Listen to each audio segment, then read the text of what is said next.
This segment of Delmarva Life is brought to you by TidalHealth. We are constantly sharing with you the amazing things that are done on a daily basis at TidalHealth. Today we're going to explain one service that is available to you regardless of the reason that you are there. Now you may or may not know that I'm a chaplain at TidalHealth Nanticoke. One of the more interesting experiences that I've had is introducing myself as the chaplain to a patient and having them look at me wide-eyed and ask, do I need a chaplain? Well, this afternoon, we're going to learn more about TidalHealth's Pastoral Care Department with help from the manager, John Tyler. John, thanks for joining us this afternoon. Good to be here. So, John, tell me about the Pastoral Care Department. What's the mission? The mission is to provide spiritual care to patients, families, employees at TidalHealth throughout the system. Anytime there's a traumatic event, something takes place that's out of the norm, we try to help get people grounded back into their belief system, Right. whatever that may be. So chaplains specifically are available 24/7? Yes, they are, yes. And they can be paged. The nurse can, you can ask the nurse to get one. If you're admitted to the hospital, then pretty much you're going to see one the very next day. Right. Just to kind of make sure everything's good and everything's well. And yes, just to introduce ourselves. To see if anybody needs to be called or any Right. services rendered. So, John, you mentioned the chaplains are also available to the staff at TidalHealth. Yes. How so? What kind of services? What can the chaplain do for the staff? We're seeing that staff has not been able, because they've been working so much. Right. They've not been able to go to church. They've been disconnected from their spiritual advisors and all of that. So we help to provide that. We're right now we're also implementing a program called RISE, which is Resilience in Stressful Events, which is a peer-to-peer support program for any TidalHealth staff, because all of the events that take place adds to their stress on a daily basis. Yeah. So tell us about the chaplains. What kind of training do they have? What kind of qualifications do the chaplains have? At TidalHealth Peninsula, we have staff chaplains, which are clinical chaplains.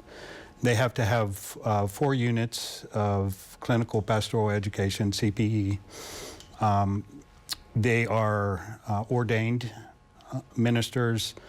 They have to have at least a bachelor's degree or above, and that's the staff. We also have volunteer chaplains. Most of them have a unit of CPE because their seminaries require it or whatever, but they're also retired pastors. Some of them are still in the pulpit, and they are very important because we can't see everybody, and so we need that extra help. Right. So let me ask you this: a family or even an individual, a patient goes in and wants to talk to a chaplain. How do they start that process? They can ask the nurse. Mm-hmm. The nurse can page a chaplain at any time. 24/7. There'll be somebody there within 15 minutes. That's a good thing. Yes. That's a good thing. Okay, so I got a couple more questions I want to ask you, but I'm running out of time here. Okay. So let me ask you this one real quick before we go to a break. How has offering this service had an impact on you? Boy, I used to pastor a church. I've been a missionary. I've done a lot of things in ministry. Being a chaplain has been the most fulfilling, because where you're talking about spiritual care, and even though I'm a Christian, I was a Christian pastor and everything, across the board, you have to be able to speak to people of any faith. Mm-hmm. You have to be able to be there even if they don't have a faith. Sometimes you get into situations where they don't want you to pray for them, but they don't want you to leave either. Right. Because your presence is everything to them.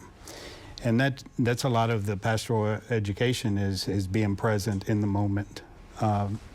So the most fulfilling is being there for people, and offering that peace, helping them get grounded, and then a lot of times we don't see them after that. Right. So you have to sort of let go and yeah. And everything. But so you were there for the moment. there for the moment, and just showing who you represent as a Christian, and belief in God and everything. Even though I may not say God or Jesus or anything like that, Yeah. then they can feel it. Right. Being there in the moment. Just in case you're just now joining us, this is the Director of Pastoral Care at TidalHealth Peninsula Regional.